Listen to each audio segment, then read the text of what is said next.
Hello বন্ধুরা, আশা করি সবাই ভালো আছেন। এখন আপনারা দেখবেন কিভাবে চালটা কেটে খেতে হয়।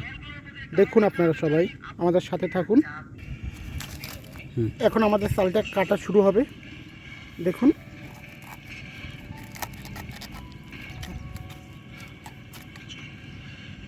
দেখুন প্রথমে চালটা দুই পাশে দুটা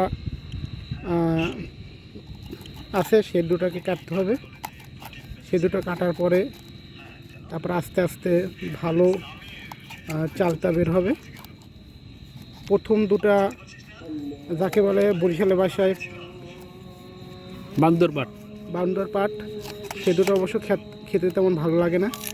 ভিতরে যেগুলো থাকে সেগুলো খেতে মূলত ভালো লাগে। দেখুন কীভাবে চালটা খেতে হয় আমাদের বরিশালে, আমরা কীভাবে খাই, অসাধারণ।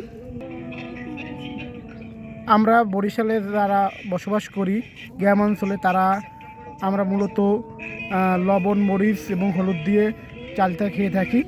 দেখুন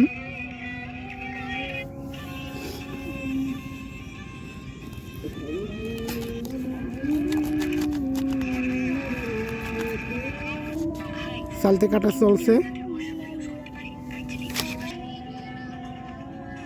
চালটা কাটা আমাদের মোটামুটি শেষ।